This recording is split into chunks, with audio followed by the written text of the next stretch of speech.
Hi, Julien. Thank you so much for joining today's conversation. It's such a pleasure to have you here at the SAF Global Summit 2025. Thank you very much for having me. It's a pleasure for me to be here. To start, I'd like to ask about your own role and how it contributed to Airbus' broader net zero milestones. As a head of SAF and carbon dioxide removal at Airbus, how do you see your role contributing to the company's broader net zero ambitions? So at Airbus, we are fully committed to decarbonization, to the point that we took an SBTi commitment, meaning that we need to reduce our own operations, our own CO2 from operations, scope 1 and 2, but also we need to work on a reduction of the scope 3 emissions.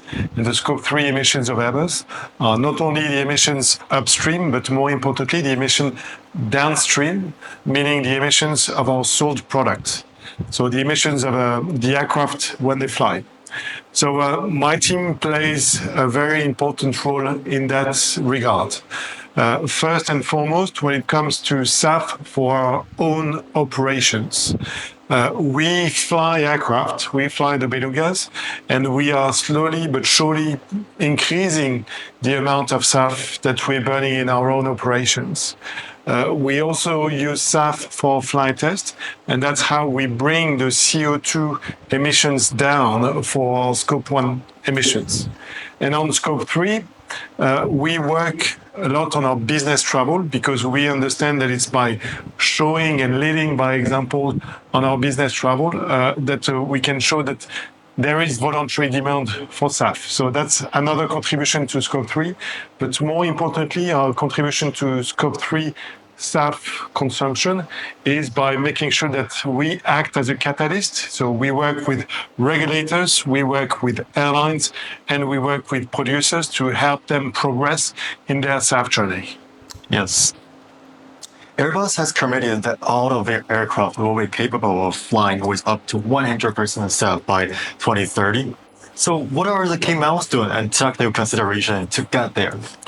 So to get to 100% SAF, there are two different avenues, the drop-in SAF and the non-drop-in SAF. So drop-in SAF means it's a SAF that has the same characteristics than Jet A1. So it means that it fulfills the technical requirements for Jet A1 and therefore can be flown by any aircraft, any platform that uses Jet A1. In that case, the work is primarily with the fuel producers because they have to work on the chemical composition to make sure that the synthetic fuel, 100% synthetic fuel, will have the right characteristics. So we're working in that case with the fuel producers. We're engaged with a number of them to do that research and to see how we can get there. The second avenue is non-drop-in. So what do we mean by non-drop-in? It means that in that case, the fuel that we would be using would have different technical characteristics than Jet A1. And in that case, we will have to modify the aircraft. The same way you have to modify cars when they have to run on ethanol. The same would go for aircraft, for engines, and that's the work that we're doing internally to see what would be the aircraft modifications that would be needed if we were to go for a non-drop-in fuel. SAF is currently several times more expensive than the traditional fossil-based jet fuel and remains less readily available. From Airbus' perspective, what needs to happen across policy, technology, and investment to bridge this gap? That's a multi-billion-dollar question. So let me try to give our perspective. First and foremost, we are not part of the value chain. We only produce aircraft. But still, our contribution in producing aircraft is to make sure that the airline customers burn as little fuel as possible. So we will keep on delivering the most fuel-efficient aircraft, and we will develop the next generation of aircraft that will burn even less fuel. Now, when it comes to SAF, it's a mix of everything. We need a regulation that is showing strong signs of demand, so binding in a way on the demand side of things, but one that is sweet, I would say, and one that is enabling as well in order to make sure that the airlines are not penalized too heavily in their competitiveness vis-à-vis other airlines that are not under the same regime. So regulations we need. Then we need producers that produce, and the good news is that we've seen over the last couple of years that the production capacity has ramped up. So production there is, production and supply capacity there is, and in fact there is more than demand. The key issue for the moment and for the next 5 years is in making sure that we can make the demand more robust. So it means that we need to make sure that the airlines or other contributors can take the green premium of SAF, so pay for the difference. And we need to make sure that it's something that is sustained, so something that we can project over time through long-term commitments. For example, the offtake is really the key to break the vicious circle that you described. Yep. As we all know, the engagement and also the support of airplane passengers is definitely an indispensable part of the achievement of the SAF. So what insights have you gained about the travelers' awareness and willingness to pay for the low-carbon aviation? So we are not an airline.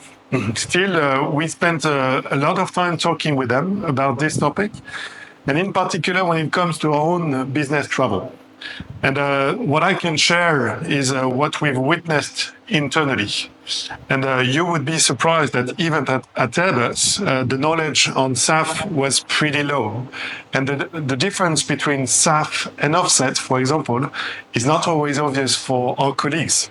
Thankfully, with all the work that we've done with my team now, everything is clear and people now understand why it's important to fly on SAF when you fly for private or for business reasons. But there needs to be a lot of education towards the passengers, corporate passengers, cargo users in particular, in explaining why SAF is important and why SAF is different than offsets. And why paying a little extra to fly on SAF now can make a big difference for the acceleration of the decarbonization. Yes.